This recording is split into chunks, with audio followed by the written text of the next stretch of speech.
depuis que je suis en Christ. Troisième et dernière partie. Dans la deuxième partie, j'ai dit que ce que j'avais comme vie avant Christ n'avait pour but que de satisfaire la chair comme vivent les animaux. Cette vie-là était pour moi la meilleure, mais Christ m'a fait voir combien c'était ridicule de vivre ainsi. J'ai dit aussi que de l'homme égoïste et ingrat que j'étais, Christ a fait un nouvel homme reconnaissant à l'Éternel pour ses bienfaits. J'ai dit enfin que Christ m'a détourné des gris-gris, des sacrifices, de l'invocation des ancêtres, de l'idolâtrie. Comme le cantique le dit, ce que Christ a fait pour moi, je ne peux pas tout raconter. Voici donc dans cette troisième et dernière partie, 3 autres victoires de Christ dans ma vie. Je croupissais dans la prison du péché sans aucun moyen d'en sortir. J'étais un esclave. Il est écrit, en vérité, je vous le dis, leur répliqua Jésus, quiconque se livre au péché est esclave du péché. Jean 8, 34. Dans cette prison, l'esclave se livre à des péchés qui lui semblent agréables, mais qui le détruisent à petit feu et le rendent détestable aux yeux de Dieu. Je savais et sentais que j'étais en train de me détruire moi-même, mais le pouvoir du péché était tel que je ne pouvais pas résister. Christ m'a affranchi du pouvoir du péché. Il est écrit, c'est pour la liberté que Christ nous a affranchis. Demeurez donc fermes et ne vous laissez pas mettre de nouveau sous le joug de la servitude. Galates 5, verset 1.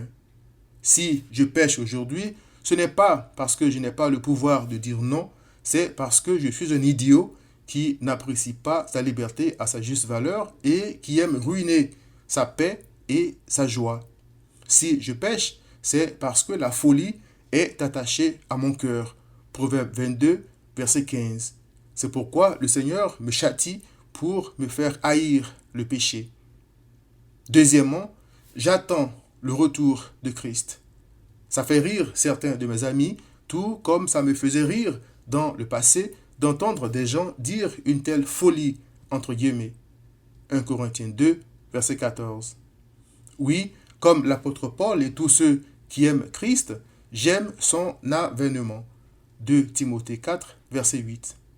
J'attends que Christ revienne dans sa gloire. Je rêve de voir mon Créateur que je détestais avant.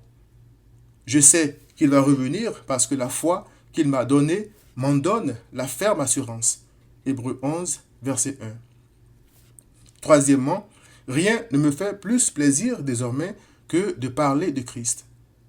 En général, l'homme n'aime parler que de lui-même, se glorifier, se vanter d'avoir fait ou d'être quelque chose alors qu'il n'est rien. Christ est tout.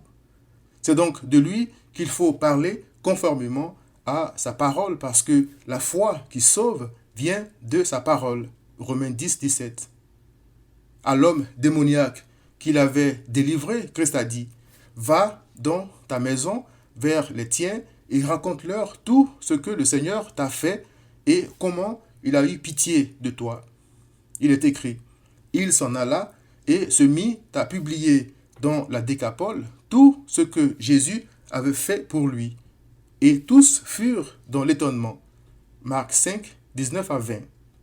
Cher ami, puisse ce court témoignage te saisir d'étonnement et te faire réaliser que ce qui était impossible, c'est-à-dire devenir une nouvelle personne, est possible à Christ. Il est écrit, Jésus répondit, ce qui est impossible aux hommes est possible à Dieu. Luc 18, verset 27. Christ l'a fait et continue de me façonner. Il peut le faire pour toi aussi. Crois en lui, change de vie, viens à Christ.